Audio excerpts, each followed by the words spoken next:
No, I didn't. All right. Well, that's good to have you here. Did you read your 2 parables? They're parables that hardly are known. That parable about the Good Samaritan and about those 2 brothers that are prodigals. And what we have to ask ourselves in the midst of that is, how do those give help? Because some people have often used these as parables of judgment. Think about the Good Samaritan parable. Here's here's what it looks like. Oops, sorry.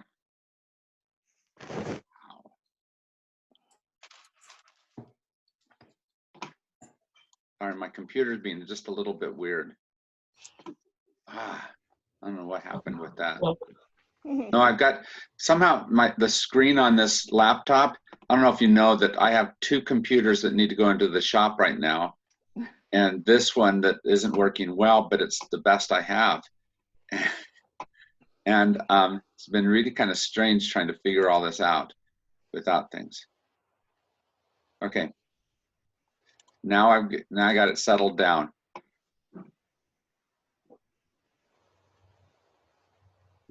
And my thing's not showing. I had this all ready for you guys, and now it's not showing here. Sometimes technology is more trouble than it's worth. Oh my gosh, this is bugging me. Okay. Back to.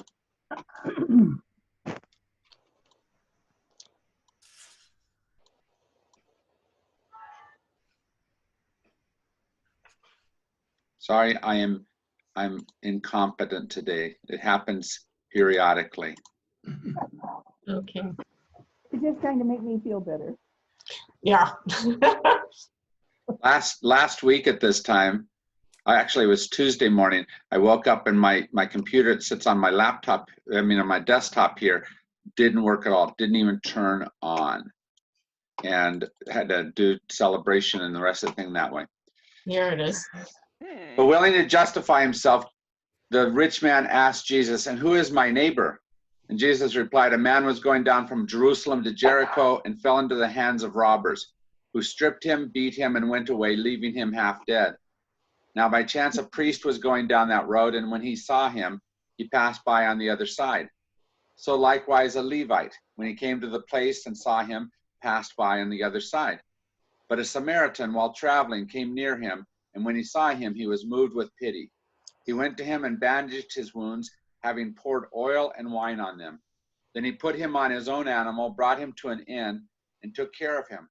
The next day he took out 2 denarii and gave them to the innkeeper and said, 'Take care of him, and when I come back I will repay you whatever more you spend.'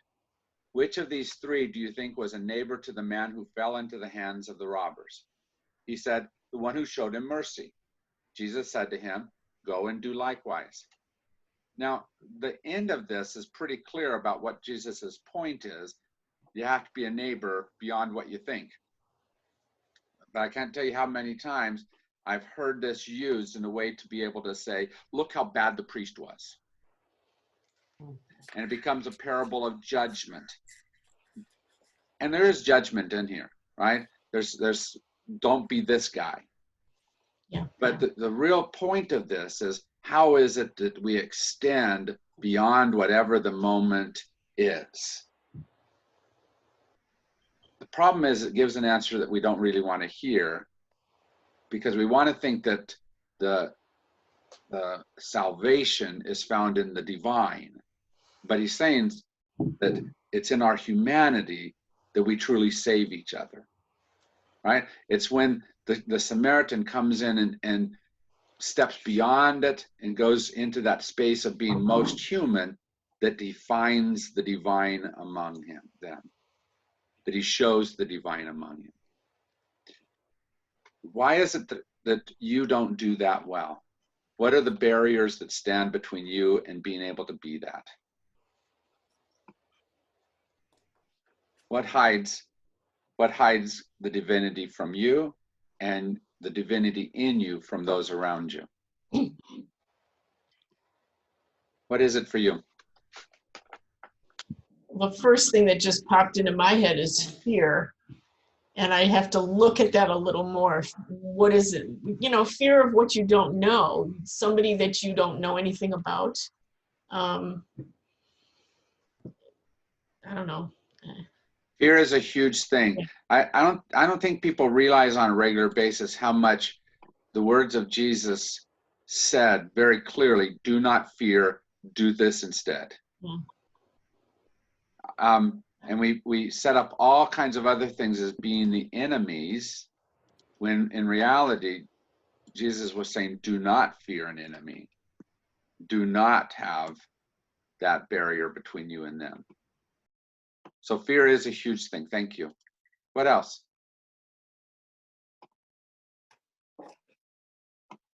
I think sometimes it's not knowing if your help is going to be wanted or appreciated, and not sure that me stepping in from my place into the place of somebody different, do I really understand their situation? I mean, in the Samaritan's case, pretty obvious, but sometimes it's not real obvious if the person really needs my help or wants my help. Well, and there's a couple of different things about that. In the case of the Samaritan, there's a really good chance that that person, probably a Jew, was not going to want a Samaritan's help. He didn't ask that at first. He just said, oh my gosh, here's a guy sitting on the side of the road. I'm going to help. Right? He saw the need. He stepped into the role, not knowing if he would be thanked at all for the job done. Right? In fact, there might have been a real good chance that he gets hated by the person who he just helped. Right? But I think there's also the thing of, can we in that moment take the step that might make it so that person reacts differently than what they would have acted? Now, the problem in America, to your point, is that we have taught ourselves a couple of things really well. Not necessarily for our betterment. We've taught ourselves independence and separation from each other in that independence. I'm in charge. In some ways, we're like the little 2-year-old that goes, I do it my way. Instead of being in that community space.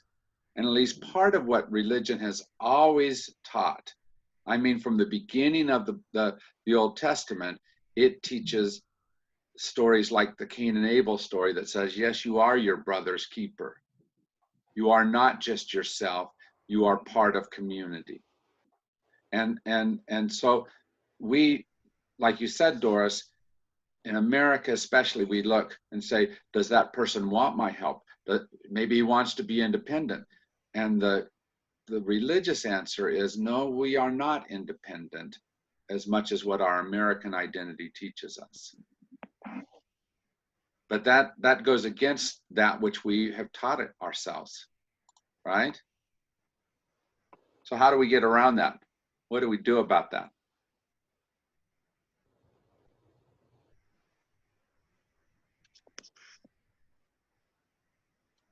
First of all, we have to trust that other person, whoever they are, however separate they are from us, is a child of God.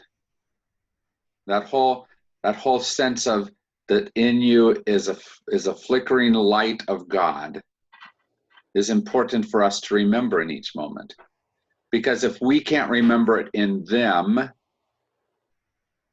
we make it harder for them to remember it in us. How many have been in a situation where you saw in the other person's eyes or in their words or in their actions that they didn't really consider you to be the right sort? How did it make you feel? What happened to you in that moment? So this isn't a personal experience, but I was hearing a man say on the radio the other day that he was reluctant to wear a mask in public because he's African American. Mm. Him wearing a mask was a threat to people, or he was perceived as a threat if he walked in wearing a mask. And Suddenly there's more of a outlaw label placed on. Yeah. If it's something with a bandana or, something other than a surgical looking thing. Mm-hmm. And so, pardon me, that got me to thinking about all those stereotypes that we have, and that sometimes years ago, I was asked for help in situations that I knew nothing about. I wasn't qualified to help. And that was always baffling to me, why someone would think that I would know things about finances. Why didn't they call Doris? Like strange kinds of things. Knowing, I guess part of what keeps me from helping sometimes is knowing my own limitations. That I may not be able to follow through all the way. I could, I could flake out or run out of resources myself or something. You might, and that is one of the ways we many of these parables challenge us and say, what if I give something to you, will I have enough? And that sense of scarcity is a pretty typical malady that happens to us as human beings. Will I have enough strength? Will I wear out first? But our teachings, the things we've learned through the years, it tells a different story. It's a story of abundance. It's a story of enough. It's a story of, even if things run out now, that the now is not the end of the story. And so when we look at our interpersonal relationships, we look and see, this person's not worthy of, and so I'll keep my resources here. And the gospel message, the message of God, says that both this person is enough, and there's plenty for you as well, and you don't have to wait until some other time. I was just thinking, I think a couple of times I've had the feeling with someone that if I help them now, then is there going to be some obligation down the road? It's somebody that I have a sense, it's like somebody who's becoming a friend, let's say, who needs help, that they might not have too many other people that they can rely on. So if I step up, will I then be the person they go to and feel obligated in the future? Yeah. And maybe I don't want to get into that with this particular person, or, those kinds of things sometimes stop me. Yeah. The hard part is that we can find more reasons to not act than what most of us want to admit, right? And somehow we have to figure out in every moment why to act. Okay? The people who passed by had some of these same types of reasons. There was some reason why they shouldn't act. They decided that for this reason, I'll just stay on the sidelines today. What Jesus's point is basically is we have to step towards each other. And in that each other, we discover the greater of who we are. Literally, it's in our attempts to be the most human we can be that God is shown most readily among us. So I want you to go back to some moment in your life where you were the the one who was on the side of the road, hurt, damaged, bruised, and battered by whatever life had thrown at you? And who was your Samaritan who came forward and helped you? It might be somebody that you knew, but it might be somebody who was unknown at the time. Who was it for you? Anybody want to share? Yes, Melanie. I guess I've lived long enough and have reflected somewhat on this, that in dark times in my life, someone always did show up. And there were times in a long time in my life, I never felt worthy that I could ever ask for help. But in looking back at dark times that I didn't even know how to ask, somebody showed up, which really went a long way in teaching me about God, He, She, Universal Spirit, whoever it is, and why I had that grace in my life. I am so humble and I don't know why. And it's something I give thanks for so often, so often. And I'll just share that when I was 3 months pregnant, my husband said, "This isn't fun anymore. I don't want to be married." And I was working, and a woman who had daughters, one older than me, one about my age, one younger. And so she was as old as my mother. And she was a nursing aide. And I really had trouble with my legs. She befriended me. She ran, did so much running for me when I, as a nurse, would have done so much of that. I mean, I was always the one who never sat down. And she invited me to her house, and her daughters invited me to do things with them. My own mother was dying of metastatic cancer. So, gosh, I, to this day, think about her. Her name is Elsa, and she has since passed, but that's the most amazing time in my life. And she was there. She just kind of, wow, she's still an incredible person. I want to lift up her name, Elsa. So to the point in this, I should have jumped in maybe a couple topics ago, but when I was doing my master's program and I took a course in cultural anthropology, and my instructor was a nurse anthropologist.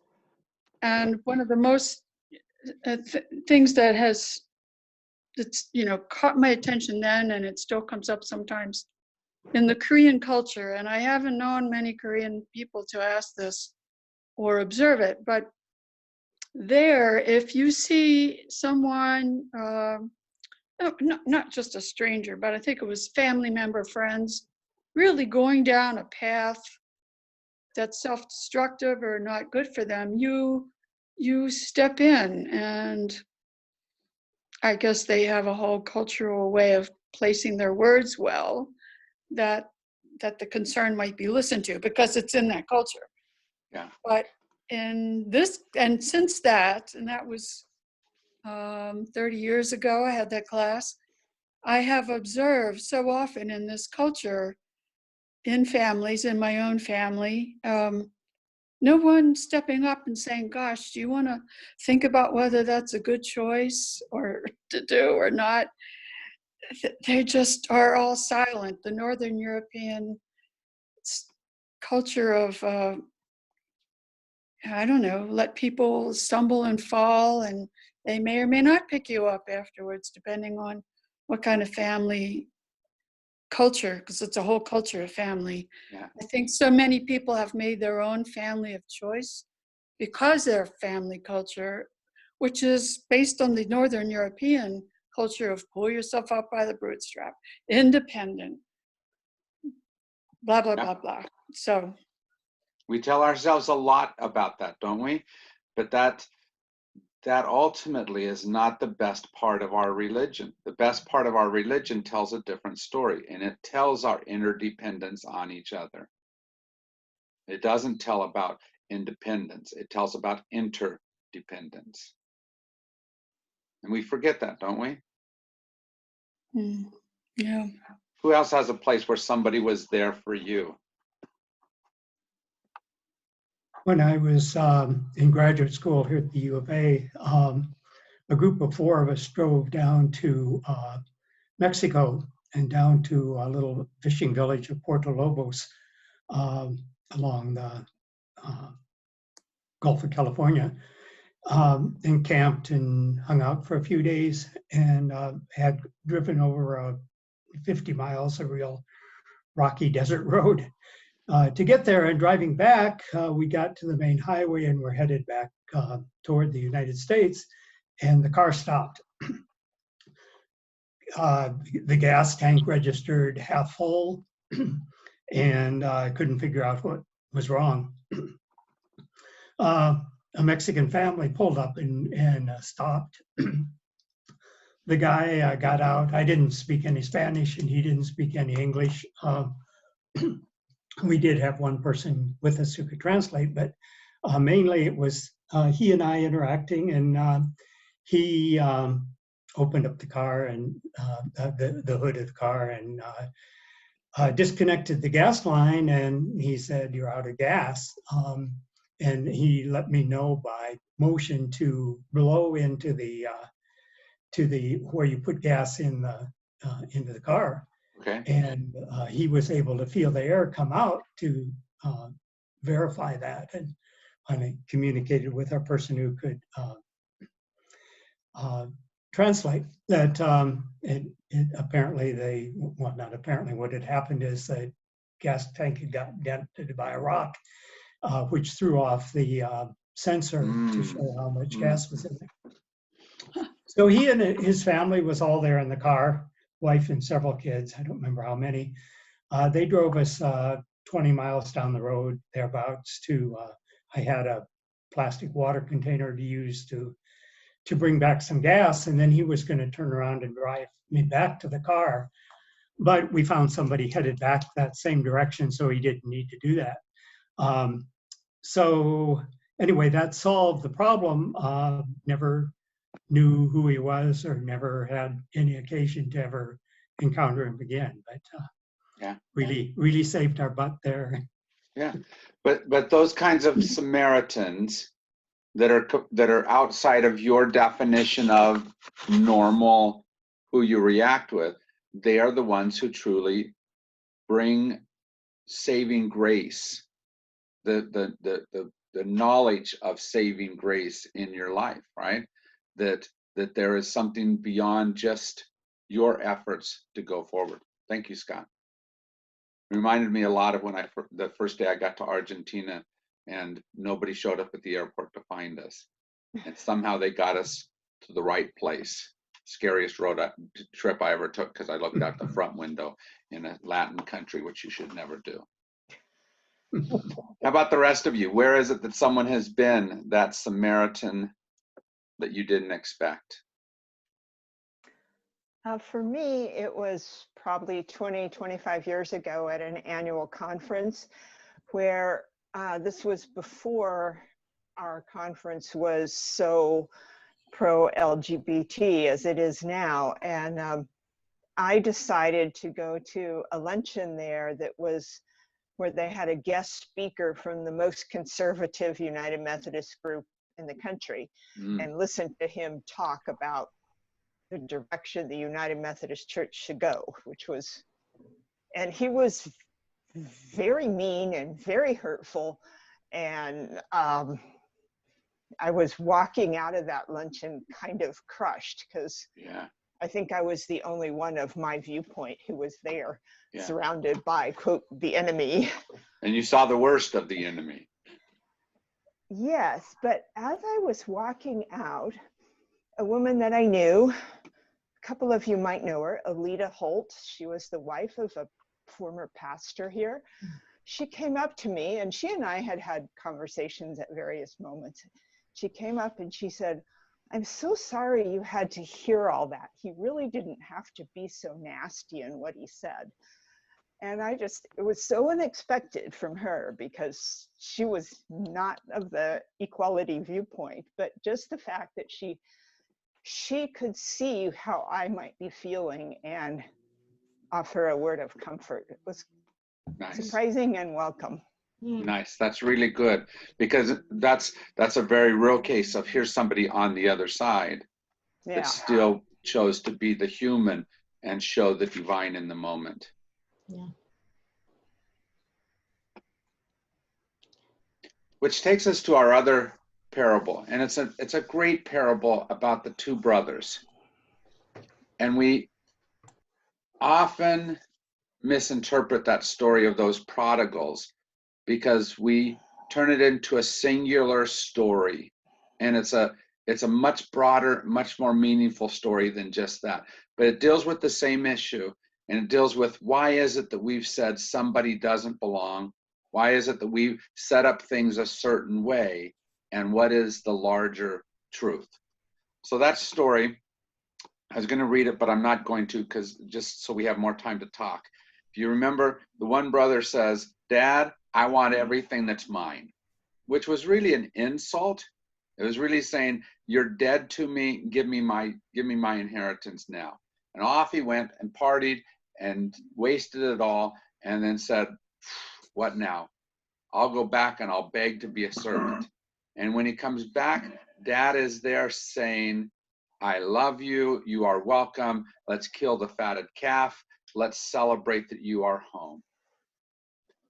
Then the story takes a turn, and it shows the other brother, who, from my point of view, this is who Jesus was really talking to. Not to the first brother, where we sometimes tell the whole story, but to the second brother, who was good and faithful and always there, who won't come into the house to celebrate. And the father does the very same thing to the second brother as what he does to the first brother. He goes out to where that brother has run away, and he says, "Why don't you come in? We'd love to have you in the party." And the story ends without the second brother answering the question yet. Will he come in? Will he stay out? He has reasons why he's right. He has reasons why he's made the right choices. He has reasons why the other brother is wrong, should be pushed away, maybe even unloved.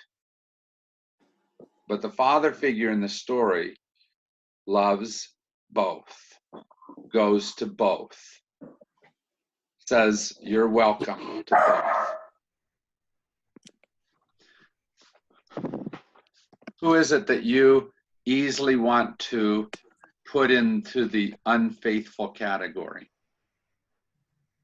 Who's the brother who depreciated something that you love, some value that you have, and said, "It doesn't matter to me," and ran away? And then what did you do about it? That's what that story says. So tell me about some of the places where you don't really want to love. If there's an entry code to get into heaven, who is it that you don't want to have that entry code?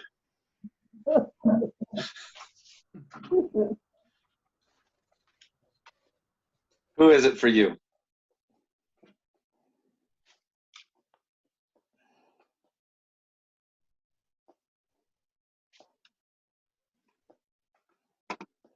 Some of you know that for me right now, it's my cousin Bob. Mm. Bob was the youngest son of my dad's older brother, and he was always the nice, his brothers were not the nicest people. They were the more combative and, mountain men. He was the gentler one. Right now, he doesn't feel that way to me, right?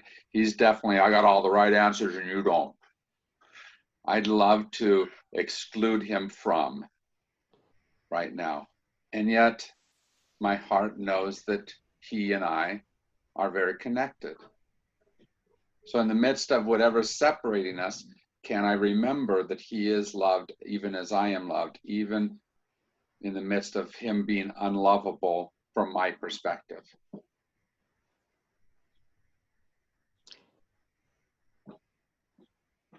How about the rest of you? I don't have a specific person, but I come from a family of very conservative evangelical people, generations. And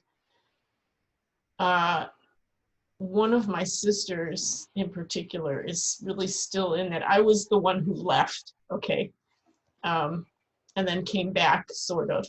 But when I go to family reunions of that side of my family, it's always wonderful to see everybody, but there's always a feeling of, I'm just really not quite a part of this, because I'm not saying the right words in this right way and those kinds of things. And I'm not on Facebook with any of my cousins from that side of the family, just because I feel judged, I guess. Yeah. Um, You've it's- stepped outside of the pack. Yeah. Yeah. And my cousin Bob, in the midst of one of our exchanges, started bringing up that type of thing. Well, you're the one who, Yeah. and nobody wants to ever be the one who is excluded because of the choices that maybe were the right choice for them, but that were different than what your choices are, right? Who else? Who is it for you?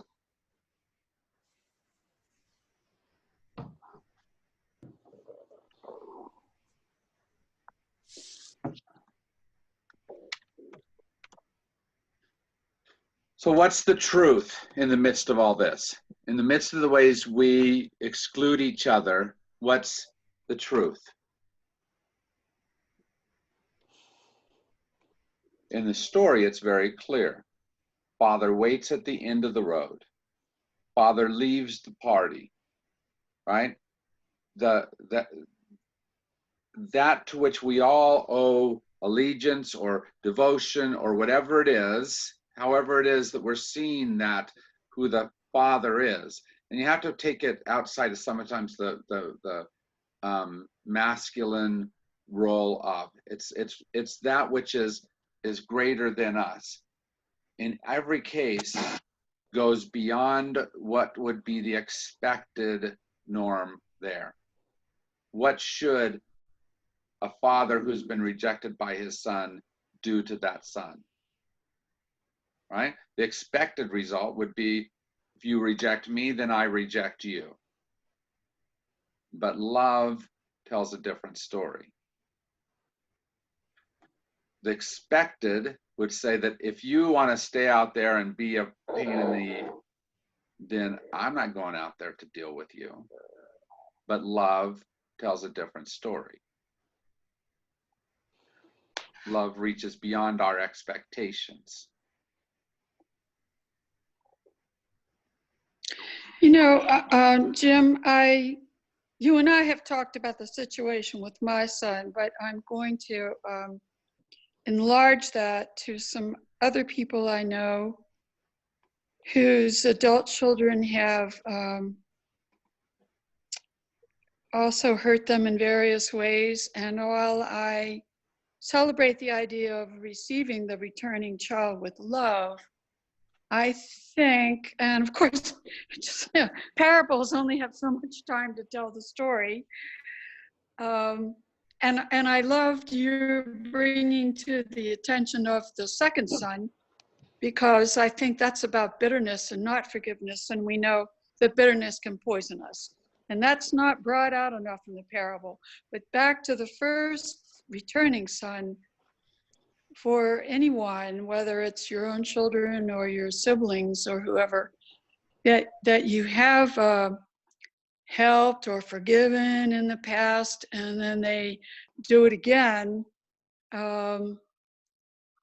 It's a fine line to anticipate if they come back again. Will you receive them with love and balance it with setting your own safe boundaries? Because just totally forgiving and giving a great party. And I guess in the parable, the son wants to return as a servant. And I guess I would say, I would hope that the father would have the son come back and work off his earlier gift, or to rephrase it another way, work off his debt, which could go some distance in healing the second son's bitterness. Yes. Anyway, that's Let me address that in two things. First of all, remember, Melanie, that in most cases, the things in our Bible were written to men, not women. And I don't mean that as pejoratively as what it sounds like, but it sometimes is dealing with men's dysfunctions, not women's dysfunctions. And so you're right that if the son comes back, we as men need to figure out how to step back into relationships, because we're much better at being the no way in hell you're coming back into the fold. Women tend to have more of a codependent one, a codependent dysfunction, where they will bring somebody back into bad relationship rather than in a healthy relationship. And so you're right that first of all, I think we have to be careful that we're not codependently just bringing someone back in. That's an unhealthy thing as well. And I think the point is, though, is not that how we bring somebody back, but that our hearts are still open to that person in some way or another. And we each have to figure out the right way to be able to step into the healthy next step of the relationship. But you're right that what I need to do is not necessarily what you need to do. We need to step into the healthy relationship with that person who is in some way separate from us, but not in a way that makes it so that they get to hurt us again, but in a way that becomes healthy. But the father does address that at one point. You'll notice that he says to the older son, because your brother came back, he doesn't get more inheritance. All that I have is yours, not his. All that I have is yours. Because why? He already took all of his inheritance. So he's not bringing that son back into an unhealthy relationship, or, he doesn't address what the next relationship will be completely. He says, you're still my son, but he doesn't necessarily give him more than what he doesn't put him back to the same status necessarily. That makes sense? yes, it does. The hard part is love isn't a singular path of how to do things. Think about all of you that are parents. Think about how you had to treat your 2-year-old different than what you taught, how you treated them when they were a newborn. And when they became 5, suddenly your love had to take on different forms, and the permissions you gave to them, the freedoms you gave to them were different. When they became 13, when they became 17, as they grew, you had to grow in your love for them. And if you treated a 17-year-old like you treated them when they were 2, you probably misused the relationship. Love is an active and a present thing, not a here's the only right answer thing. And that's part of what this is about. What do you do when the prodigal comes back? Well, what do you do when the prodigal is still outside pouting? How do we love? Henry Nouwen, one of his most remarkable books is this one, The Return of the Prodigal Son. If you haven't read it, it's just remarkable. He looks at the Rembrandt picture that's on the cover, and he looks at all the different intricacies of what that painter places in the artwork, what's there and what's hidden sometimes from it. For example, he shows, if you'll notice, the hands of the father on the prodigals, how they're very different, one much larger and one much smaller. Do you see that? Mm-hmm. showing both the masculine and the feminine side of that father figure. We have to be larger in our response to each other than what we typically are. That's what this is about. That we have to somehow figure out how to, in this moment, be the voice of love and grace and forgiveness and reaching out in ways that part of who we are will say that's not fair, that's not the right way, that's not the whatever. We have to figure out, what is this moment of love calling us to?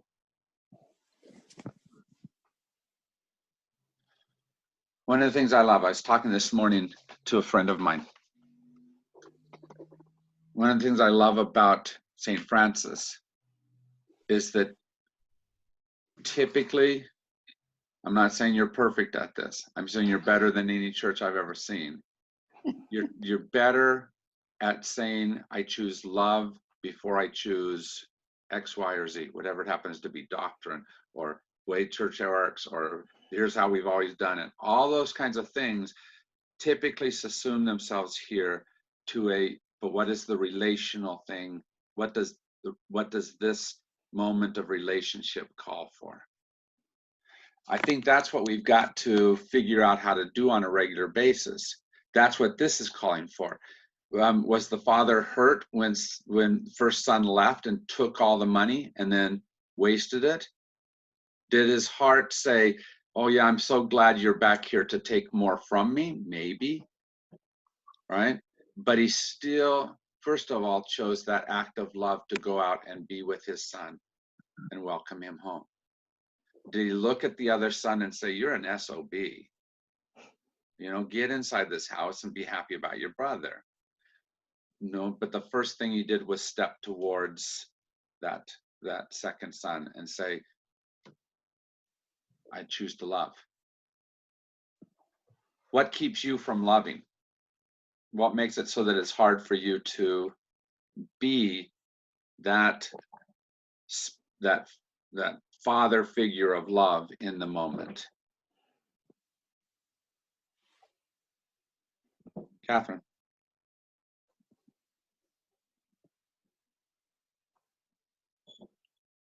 We're not hearing you. I'm sorry. Try to see if your volume is up or down.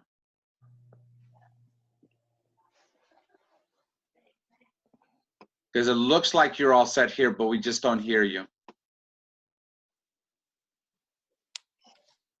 She's not, she's muted, I think. No, she's not muted in this program. She might be muted on her computer.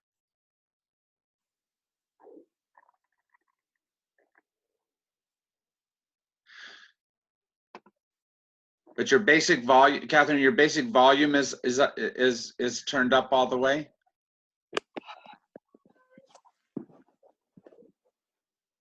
I'm sorry. You look like you're saying something extremely intelligent and heartfelt, but I'm sorry we can't quite hear. Keep looking and see if there's something that's not quite connected. Check in your settings as well to make sure that the microphone is turned on. It could be that. We'll come back as you check. How about the rest of you? Where is it that you're challenged in your love?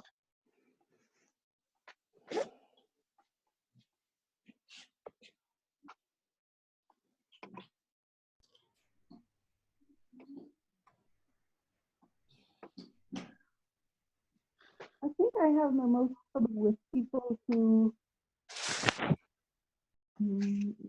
don't seem to have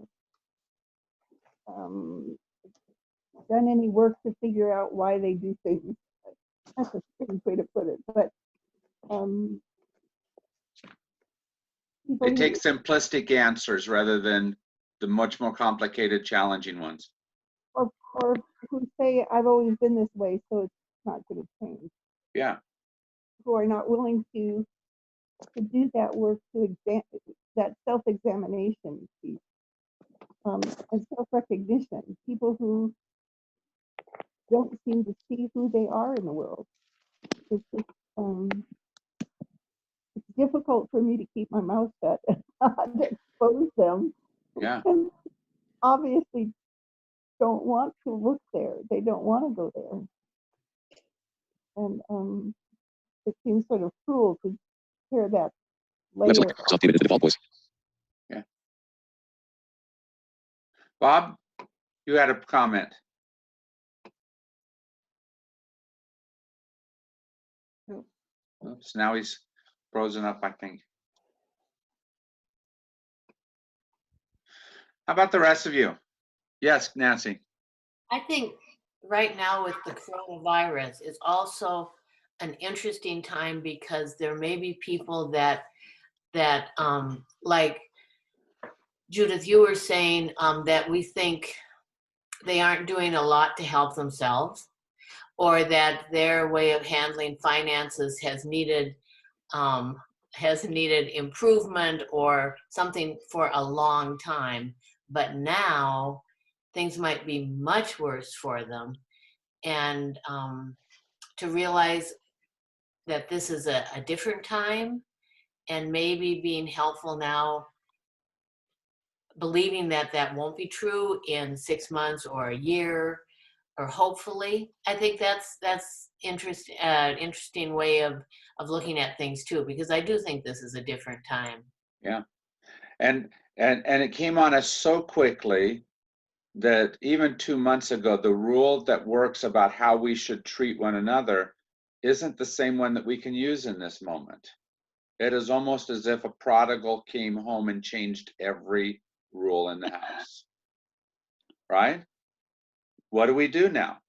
How do we treat each other? It's not that some of the old things aren't still there. We know, for example, in the Methodist Church, we're going to still have to deal with all the general conference issues. Right? But right now calls for, but how are we going to act towards each other in this moment?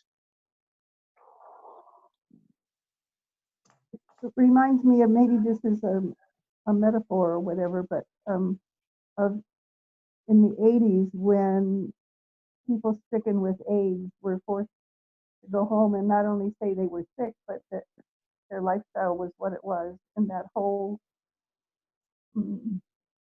whether they would be accepted or cared for or whatever was always up for grabs. It was not predictable what Yeah. families would do with that information. That's right. And how they would treat somebody coming home like that. Yeah. And I think that's a really important analogy for us to make, at least part of why we are where we're at as a church right now, right?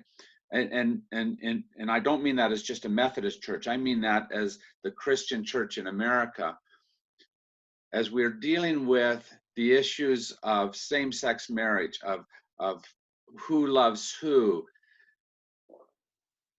I think it has been brought to the forefront because people said, I'm coming back to the church that loved me growing up. And I know you have whatever view you have of who I am and how I'm acting, but I see you as being important. I see you as being a place of love. Here I am. What are you going to do? And our much of our response has been the older son response. Oh, we don't want you here. Right? The hard part about being the older son is that you have the right answer. You know what that other person deserves. And essentially, the Father is saying to us in that moment, doesn't matter what you know. Right now, there's a different story being told. Well, there's also the idea of giving up on deserving. We don't get what we deserve. We don't. Or we'd all be that. I certainly would be. That there's always a bigger story of love than what we're willing to give each other. We don't get what we deserve.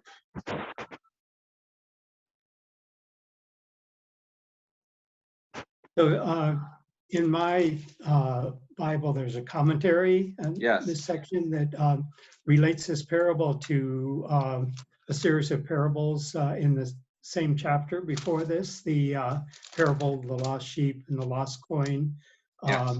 and talking about how these are sort of all talking about the same thing, and also referencing with the description of the older son to the beginning of the chapter, which talks about the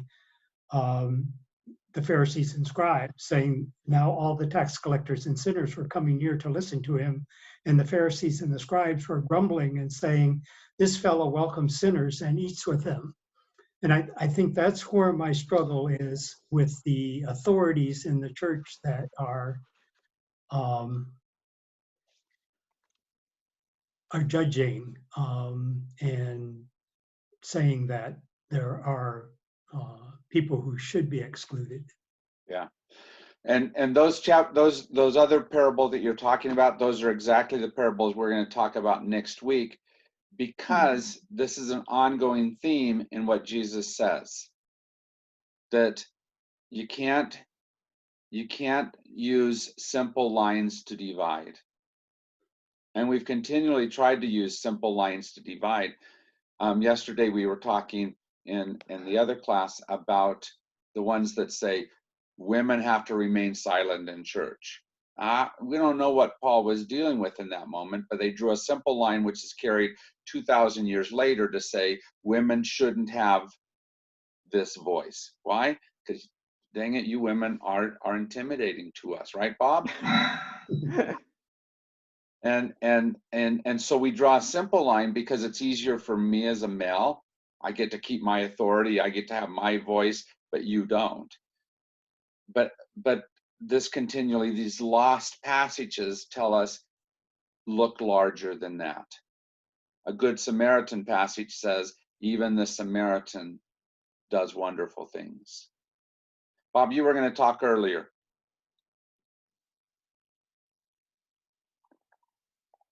We can't hear you. Try talking into your phone.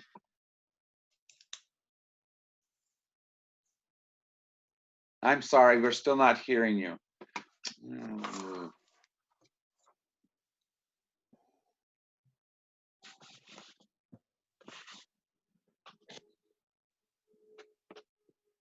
All right, I'm not certain why we're not hearing you. I'm not certain why we're not hearing Catherine. Catherine, has your thing come back at all? I think so. Oh, good. yay. Yeah. This technology stuff just makes me just crazy sometimes, really, seriously. So I'm not sure where I fit into the conversation, but I think what happens with many of us is we just get kind of transfixed or focused on being afraid.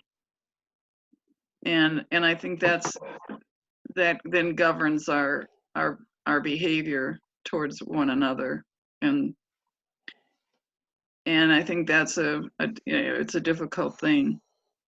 And I'm thinking about I have 3 sons, so I don't know that they're prodigals or anything necessarily. They're just complicated men, and none of them came with instructions. So that was the hard part. So I've winged it, and I had female relatives all over the place, cousins and my aunt, no men to speak of growing up, except a dad and an uncle. It wasn't not too much help. But my children teach me, and I'm sure that those of you who are also parents realize that your children teach you, and now that they're grown up, they teach me in different ways. So what's this all about? It's my one son and I just butt heads at times. Well, I butt heads with all 3 of them, to be honest. But the one son does things that I don't approve of. He smoked and now he vapes. He drinks at times, and that gets in the way because I have major judgments about that. So my son and I sometimes don't speak, but we attempted reconciliation. I think the main big lesson that I got for myself was when he just said, just love me. And so that's what I'm doing these days, is just loving my son. And in the process, he stopped by on Sunday night, and we sat outside, and yeah, we had a beer. And we talked.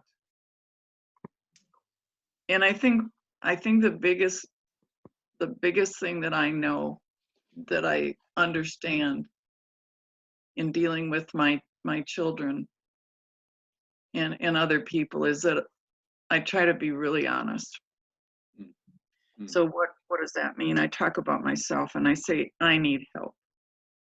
I need your help, so that you understand me and understand that I'm still working on me, and that it's an ongoing, lifelong process.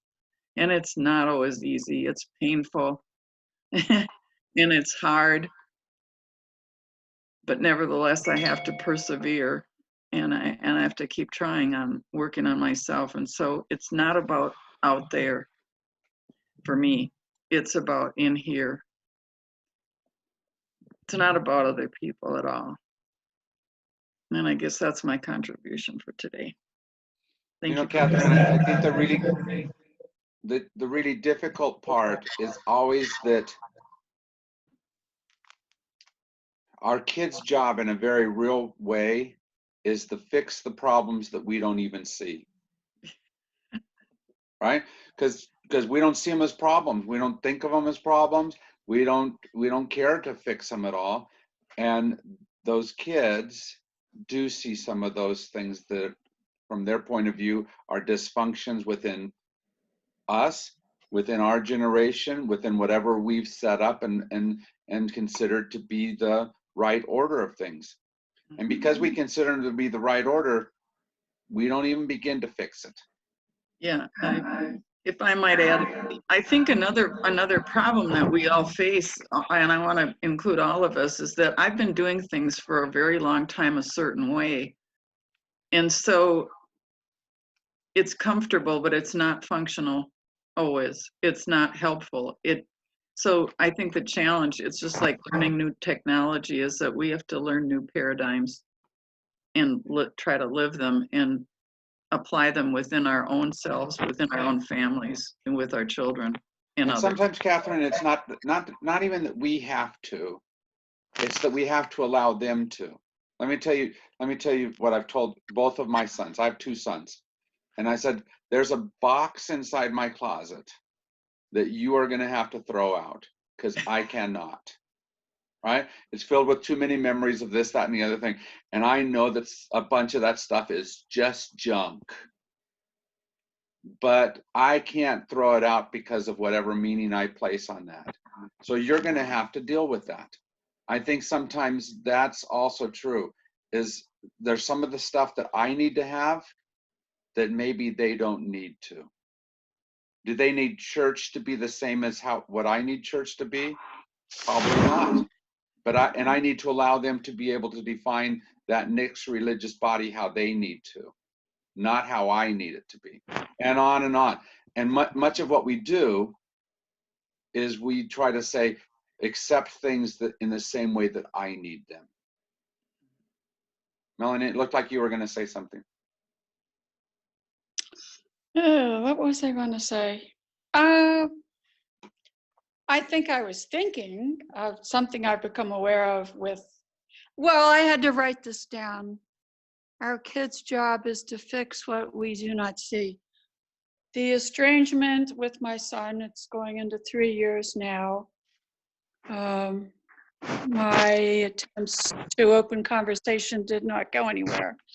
But what it has taught me is how to love myself. That years of therapy, years of prayer, years of seeking other spiritual disciplines did not teach me. This taught me to love myself. So which is just about the greatest gift a child could give you, or at least in my case. And I don't know if we'll reconcile before I die, but I think my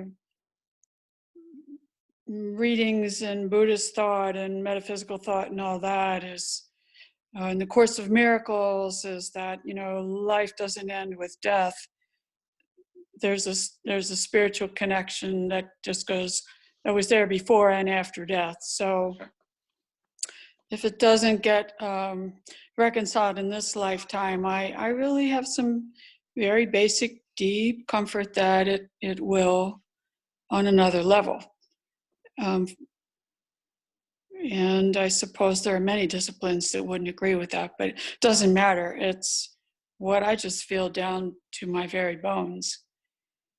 I have a question, and I don't know how long this class lasts, but at some point I would like, in discussion, if it fits anywhere, that that prayer, you know, I've heard lots of comments about prayer from different disciplines. You don't pray for someone unless you ask them, can you pray for them? You could be putting your stuff into that prayer. Evidence of prayer, it's like evidence of reincarnation. Well, evidence of prayer, where's the evidence? I've never had anyone come back to me and say, I know you were praying for me all those years. And there's a beautiful song in the Black churches, or maybe other churches, but I heard it in Black churches. I'm so glad somebody prayed for me. And Shirley Caesar, a great Black singer, has lots of songs on that. So, you know, was that father, the prodigal son, praying all those years for his son? I didn't hear in the parable, he fell to his knees and said, thank you, God, for answering my prayer. Is prayer just an act of faith? And so often our prayers can come from a selfish, unaware point of view. So I'll give you my very say all that when you asked me the question. No, I'll give you my very short answer, and tell us to look at it next week as we go into the other lost parables. I want to remind you that this is what we're going to do next week. Is we're going to look at these parables: the lost sheep, the lost coin, the unjust steward. All of these things about people who we could define as being in the wrong spaces. If you want this sheet of paper, which I've been kind of talking off of today, make sure you put your email address. I think I've got everyone's email address now, but just check and make sure. But here's the short answer, is that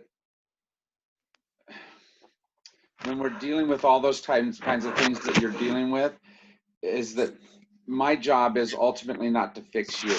You are a full and a wonderful human being. Okay? And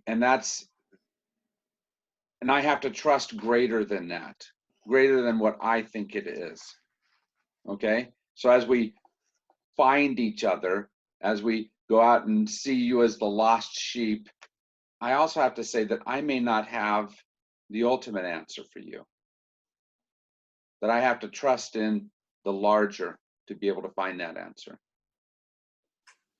And that means trusting in a son who makes choices that wouldn't be my first choice, or a daughter who goes in directions that I don't understand, but still choosing to be in that space of love. Ultimately, it is that space of love which will bring us to that divine space. We don't know, like you said, when that will happen, in our lifetime, or somehow in that larger, beyond us moment. But my trust is it's there somewhere. There's plenty to talk about still, isn't there? Mm-hmm. Or have we solved everything today? Yeah. So I will send you this this outline. You can see the parables for next week. It starts with Luke 15 just kind of read through those and look at all of the ways that God draws us beyond. Thank you, guys. Thank you. Thank Thank you you. so much. Thank you, care. Jim. Thank you Bye-bye. all. Thank you.